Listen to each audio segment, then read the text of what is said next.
আসসালামু আলাইকুম বন্ধুরা, ওয়েলকাম টু ডক্টর সায়েন্সোলজি। আশা করি তোমরা সবাই ভালো আছো।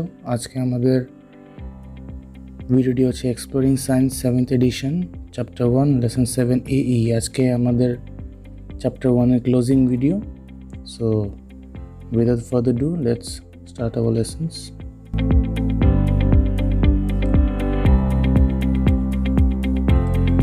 সো আজকে আমাদের স্টাডি প্ল্যানটা হচ্ছে 7 AE, all system goes, focus on dialysis, plant systems. So এই তিনটা লেসন দিয়ে আমাদের চ্যাপ্টার ক্লোজিং করব। সো এরা চ্যাপ্টারের ফার্দার যাওয়ার আগে দিয়ে একটু কিছু জিনিস বলে রাখি। যেটা হচ্ছে আমি যে লেসন্সগুলো পড়াইনি বা যেটা নিয়ে আমি এখনও ভিডিও বের করিনি, যেমন 7AB, এই পার্টগুলো যে আসলে পড়তে হবে না এরকম না। আমি কন্টেন্টের মধ্যে যেগুলো দাগিয়েছি সেগুলো আসলে আমি মেইন টপিক, সেগুলো আমি তোমাদেরকে পড়াবো। আর যেগুলো দাগাই নেই এগুলো যে তোমরা পড়বা না এমন না, পড়বা। এগুলো হচ্ছে প্র্যাকটিক্যাল পার্ট কিছু, আর কিছু কিছু ভ্যারিয়াস পার্টস আছে যেগুলো 2-3বার রিডিং করবা। জাস্ট রিডিং করে বুঝার মনে করো যে একটু বুঝবা, বুঝে জাস্ট পাস করে দেবা। কারণ এগুলো যে একদম ফালা রাখবা তা না, এগুলো একবার হলে রিডিং করবা, কারণ এগুলোর মধ্যে কিছু ইম্পর্টেন্ট ইনফরমেশনস লুকায় থাকে যেটা তোমার ফার্দার কাজে দিতে পারে। So don't miss those topics, just read them once or twice, that's enough. So let's start our topics. So আজকে আমরা যে কোয়েশ্চেনস এন্ড ইনফরমেশন নিয়ে ডিসকাস করব তা হচ্ছে, what is organ system, how do cell, tissues and organs work together, vital organs of human body, how many types of organ systems are present in human body, what is dialysis and who invented it, what is excretory system, explanation of function of dialysis machine, how do cell, tissues and organ work together in plants, what is water transport system, what is grafting. So প্রথম topic দিয়ে আমরা শুরু করা যাক, all system goes. So what is organ system? A set of organs working together is called an organ system. So basically এটা আমরা একটা simple জিনিস আমরা বুঝতে পারি যে বিভিন্ন ধরনের অর্গান একসাথে কাজ করলে সেটাকে অর্গান সিস্টেম বলা হয়েছে। So how do cells, tissues and organs work together? In the human body, cells are the basic units of life. Groups of cells working together for a specific function form tissues. Organs are two or more tissues operating together. Even separate organs work together forming body systems. So basically এটা হচ্ছে কি, আমি এর আগের ভিডিওতে তোমাদেরকে বলেছি যে এক ধরনের মনে করো যে same type of cells together make a cluster, this cluster makes a tissue and various tissues makes an organ. So this is how cells and tissues and organs work together. So without a cell, a tissue cannot be formed, and without tissue, organs cannot be formed. So নিচের নিচে ডায়াগ্রামটি দেখলে বুঝতে পারবো যে sell থেকে tissue, tissue থেকে organ এবং অর্গান থেকে সিস্টেমটা কীভাবে হচ্ছে। So vital organs of human body. The human body contains 5 organs that are considered vital for survival. They are the heart, brain, kidney, liver and lungs. So ওটাও আমি previous ভিডিওতে বলেছি যে হিউম্যান বডিতে 5টা অর্গান মাস্ট সার্ভাইভালের জন্য লাগে। এর মধ্যে একটাই যদি নষ্ট হয়ে যায় তাহলে তোমার অনেক সমস্যা হতে পারে হিউম্যান বডিতে। সো হার্টের জন্য, হার্ট অবভিয়াসলি খুবই ইম্পর্টেন্ট, কারণ হার্ট ছাড়া সার্কুলেটরি সিস্টেম কাজ করবে না। সো উইদাউট সার্কুলেটরি সিস্টেম তুমি সার্ভাইভ করতে পারবো না। Brain, obviously brain controls the parts of a body, it controls the whole body. আর প্রিভিয়াস ভিডিওতে আমি বলেছি, যদি তোমার না দেখে থাকো তাহলে প্লিজ প্রিভিয়াস ভিডিওতে গেলে বুঝতে পারবা যে ব্রেনের কয়টা পার্ট আছে এবং কোন সাইড মানে কি কন্ট্রোল করে। So kidneys, obviously kidney is like a filter, liver and lungs etcetera, these all work for the survival of a body, human body. How many types of organ systems are present in human body? এই কোয়েশ্চেনটার answer বলার আগে তোমাদেরকে বলে রাখি যে এই যেখানে মেজর 11 যে অর্গান সিস্টেমস আছে সেগুলোর কি কি কাজ, মানে এটা কি মানে এই প্রত্যেকটার পারপাস কি, ওইটা নিয়ে আমি একটা ডকুমেন্ট তৈরি করেছি এবং সেটা ডিসক্রিপশানে আমি লিঙ্ক আকারে দিয়ে রেখেছি। সো তোমাদের ওটা যদি লাগে, এটা হচ্ছে তোমার ফিউচার ক্লাসের স্টুডেন্টসদের জন্য, কিন্তু কিউরিওসিটি থাকে অনেক মানুষের obviously. So those who have curiosity to know or to learn, then they can download it from the link in the description. So yeah, that's it. And so let's Complete the question. How many types of organ systems are present in human body? There are 11 major organ systems in the human organism. Those are given below. Circulatory system, cardiovascular system, digestive system, endocrine system, integumentary system, immune system. Each কিছু সিস্টেমদের double নেমও আছে, যেমন circulatory system can also be known as cardiovascular system, digestive system and excretory system, endocrine system and exocrine সিস্টেমেরই আলাদা নাম integumentary system, আর immune system আর হচ্ছে লিম্ফ্যাটিক সিস্টেম। আর muscular system, nervous system, immune system, renal system, reproductive system, respiratory system. যে সিস্টেমের সাথে অ্যান্ড আছে এবং পাশে দিয়ে কিছু সিস্টেম লেখা আছে, সেটা হচ্ছে মনে করো যে ওই সিস্টেমের স্টার্টিং এবং ending. Immune system and lymphatic system এটা একসাথে একটা সিস্টেমে ধরা হয়েছে, সো এটাকে আলাদা ধরা যাবে না। So that's it, these are the systems that works in our body. And আমরা মেনলি যে সিস্টেমস নিয়ে কথা বলি সাধারণত সেটা হচ্ছে respiratory system, digestive system, excretory system. এই সিস্টেমসগুলো নিয়ে আমাদের কাটাকাটি বেশি হয় এবং উপরের ক্লাসগুলোতে এই পুরো 11টা সিস্টেম নিয়ে আমাদের বই থাকে, যেগুলো নিয়ে ডিসক্রিপশানভাবে দেওয়া থাকে যে কোনটা কোন কাজের। সো এটা তোমরা সিনিয়র ক্লাসে পাবা, বাট যদি তোমরা জানতে চাও কী কী কাজে আসে এই সিস্টেমগুলো, তার জন্য আমি অবভিয়াসলি তোমাদেরকে আগেই বলেছি যে একটা লিঙ্ক তৈরি করে রেখেছি, ওটা তোমরা ডাউনলোড করে নেবা এবং দেখতে পাবা যে কোনটা কোন কাজে আসে। So let's focus on dialysis. What is excretory system? Previously সিস্টেমের মধ্যে একটা সিস্টেম ডায়ালিসিস পার্টে একটু মানে ডিসক্রিপশন দেওয়া আছে, তাও ওখানে কি কাজে যেন আসে ওটার নিচে দেওয়া থাকবে লিঙ্কে। So what is excretory system? The excretory system is a passive biological system that removes excess unnecessary materials from the body, which means যে আমি ফার্স্ট ভিডিওতে বলেছিলাম যে এক্সক্রিশন, বডি থেকে এক্সক্রিশনটা হয়। এটা কি? এক্সক্রিটরি সিস্টেমের মাধ্যমে যে ওয়েস্ট মেটেরিয়ালসগুলো আমাদের বডির দরকার নেই, মনে করো যে আমরা খাবার খেলাম, খাবার খাওয়ার পরে যে নিউট্রিয়েন্টসটা সেটা নেওয়ার পরে যেই এক্সট্রা ফাইবার্সগুলো থাকে বা যেগুলো দরকার পড়ে না, সেগুলো আমাদের এক্সক্রিটরি পার্টসের মাধ্যমে বের হয়ে যায়। এক্সক্রিটরি পার্টস কোনটা? রেকটাম, অ্যানাস, এগুলো হচ্ছে আমাদের এক্সক্রিটরি পার্টস। সেইগুলোর মাধ্যমে কী হয়? ওই ওয়েস্ট ম্যাটেরিয়ালসটা বের হয়ে যায়। যদি এটা বের না হতো তাহলে আমাদের শরীরে অনেক ধরনের ক্ষতি হতে পারতো, যেমন এক্সক্রিটরি ওয়েস্টের মধ্যে নাইট্রোজেনাস ওয়েস্ট থাকতে পারে, বিভিন্ন ধরনের ওয়েস্ট থাকতে পারে, যেটা আমাদের শরীরের জন্য খুবই ক্ষতিকর। So excretory system is a very important one in our human body. So what is dialysis and who invented it? Dialysis is the process of removing excess water, solutes and toxins from the blood in people whose kidneys can no longer perform these functions naturally. This is referred to as renal replacement therapy.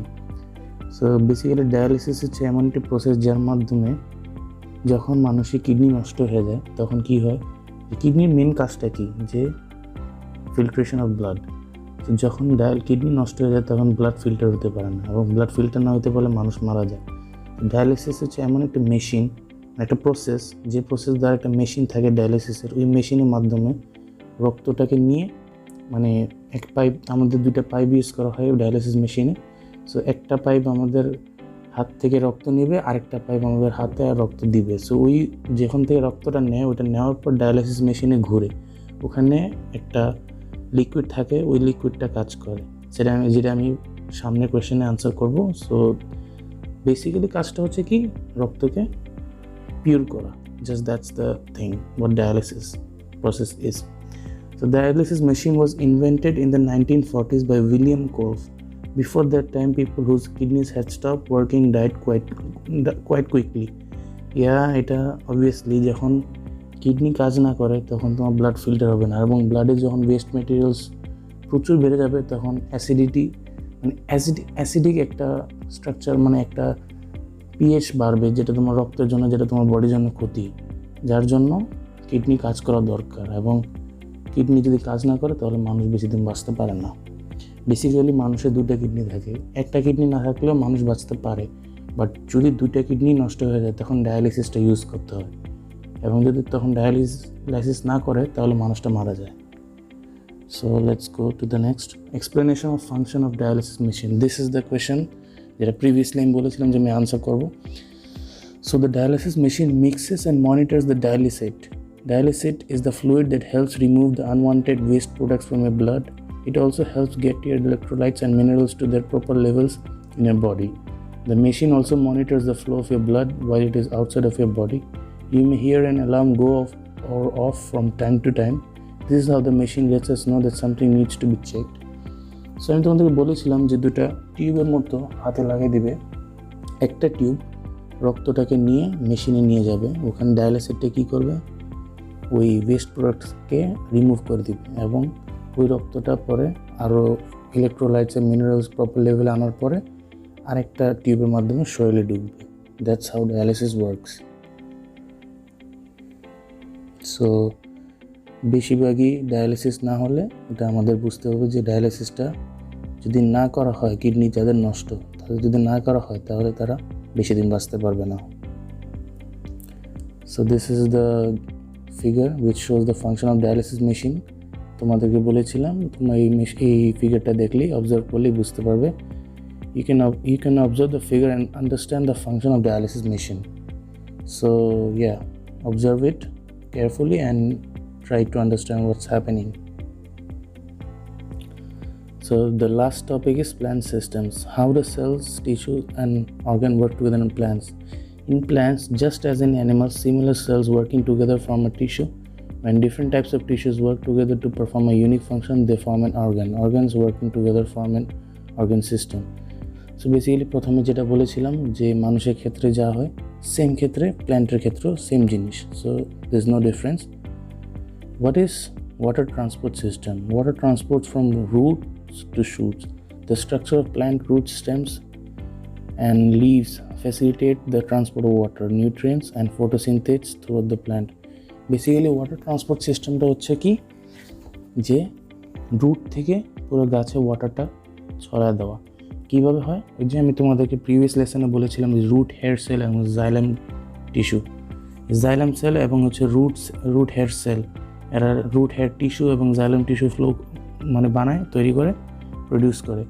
So এই root hair tissue এবং root hair sell এগুলোর মাধ্যমে কী হয়, পানিটা নিচে থেকে রুটে উঠে, ও রুট থেকে জাইলাম টিস্যুর মাধ্যমে, জাইলাম টিস্যু একটা মানে হলো টিউব তৈরি করে, ওই হলো টিউবের মাধ্যমে পানিটা সারা গাছে ছড়ায়। That's how the water is transported to the whole plant. এবং এখানে মেন রোল প্লে করে হচ্ছে root, stem and leaves. What is grafting? Grafting is a technique that joins two plants into one. In general, a wound is created in one of the plants and the other is inserted into that wound. So each plant tissues can grow together. Grafting হচ্ছে একটি horticulture process. এই প্রসেসটার মাধ্যমে কী করা হয়, যে একটা গাছের মধ্যে আরেকটা গাছকে জোড়া লাগানোর পরে দুইটা গাছকে বাঁচানো হয়। মানে মেনলি কাজটা হচ্ছে কি, ধরো তোমার কাছে একটা স্ট্রং গাছ আছে এবং একটা উইক গাছ আছে যেটা বেশি দিন হয়তো বাঁচবে না যদি এটাকে এমনি রেখে দেওয়া হয়। তখন কি করা হয়, স্ট্রং গাছের মধ্যে একটা কাট করে ওই উইক গাছটাকে, গ্রাফটিং একটা প্রসেস আছে, ওই প্রসেসটা ফলো করে ওই গাছটাকে স্ট্রং গাছের সাথে জোড়া লাগানো হয়। এবং তাতে কি হয় যে স্ট্রং গাছটাও বেড়ে ওঠে এবং উইক গাছটা স্ট্রং গাছ থেকে নিউট্রিয়েন্টস নিয়ে সেই উইক থেকে স্ট্রং হয়ে যায়। So that's how a tree can be saved. So grafting প্রসেসটা মেনলি হর্টিকালচারের। এই প্রসেসটার দ্বারা অনেক গাছকে বাঁচানো যায়। সো উইক গাছকে বাঁচাতে হলে স্ট্রং গাছের প্রয়োজন পড়ে। That's how grafting is done. So these are the figures of grafting and water transportation in plants. So what I called in grafting, see, the strong plant is known as rootstock and the weak plant is known as scion. এই যে তোমাদের জোড়া লাগানোটা দেখছো, এই জোড়া লাগানোর পরে গাছটা কি হয়, সেটা ওই স্ট্রং গাছ থেকে নিউট্রিয়েন্টস নিয়ে বড় হয়। তাতে কি হয় যে দুইটা গাছই বেড়ে উঠতে পারবে, তবে উইক যেটা বেশি দিন বাঁচার কথা ছিল না সেটা বেঁচে যাবে। So that's how the grafting works. And পাশের ফিগারটা হচ্ছে ওয়াটার ট্রান্সপোর্টেশনের। এটা তোমরা অবজার্ভ করবো, এখানে সব কিছু ডেসক্রিপশনে বলা আছে যে কীভাবে ওয়াটার ট্রান্সপোর্ট করে, সেটা তোমরা অবজার্ভ করবো। সব কিছুই সুন্দর মতো এক্সপ্লেন করা আছে, তোমরা শুধু জাস্ট এটাকে দেখবা। আর এখানে বলে দেওয়া আছে যে xylem tissue carries water and dissolved minerals up from roots, and the food made by the leaf, and there is water and minerals from the soil. This is how the xylem tissue carries this everything from the roots to the whole plant body. এবং phloem টিস্যুটা কী করে, ওই leaf থেকে ফুডটা carry করে। ফুডটা কীভাবে হয়, photosynthesis process obviously. Phloem টিস্যুটা কী করবে, ওই ফুডটাকে ক্যারি করে উপরে নিয়ে যাবে। That's how everything is occurring. So বিয়া root hair cell, xylem cell, phloem টিস্যুটা আগে বলিনি, but it's one of the tissues. এটাও একটা রোল মেনটেন করে। So that's how the transportation of food or water or minerals is carrying out in the plant body. So that's the end of the chapter and that's the end of the lessons. Thanks for watching till the end, and আশা করি তোমাদের সবার কাছে এই ভিডিওটা খুবই কাজে দিবে, এবং যদি কাজে লেগে থাকে তাহলে সাবস্ক্রাইব করে দিবা এবং লাইক এবং শেয়ার করে দিবা অবভিয়াসলি। এবং subscribe would be really phenomenal. And একটা জিনিস তোমাদেরকে বলে রাখি, যেটা হচ্ছে এরপর থেকে আমি যে চ্যাপ্টারগুলো পড়াবো, আমি একটা চ্যাপ্টার বায়োলজি, একটা চ্যাপ্টার কেমিস্ট্রি এবং একটা চ্যাপ্টার ফিজিক্স পড়াবো, এই সিকোয়েন্সে পড়াবো। যাতে যদি তোমাদেরকে একটা সিকোয়েন্সে পড়াই যে শুধু বায়োলজি একবারে শেষ করবো কন্টেন্ট, তারপরে কেমিস্ট্রি, তারপর ফিজিক্স, তাহলে সমস্যাটা হবে কি, বায়োলজি শেষ করার পরে কেমিস্ট্রি ধরলে তোমাদের বায়োলজিটা হয়তো ভুলে যেতে পারো। সো আমি চাই না যাতে এই সমস্যাটা হোক। ভুলে গেলেও তোমরা হয়তো ভিডিওটা দেখতে পারবো, বাট আমি আমার যে সিকোয়েন্সটা ফলো করবো, যেটা হচ্ছে প্রথম বায়োলজি, তারপর কেমিস্ট্রি, তারপর ফিজিক্স। সো আশা করি তোমাদের ভিডিওটি ভালো লেগেছে। So that's it for today. আল্লাহ হাফেজ।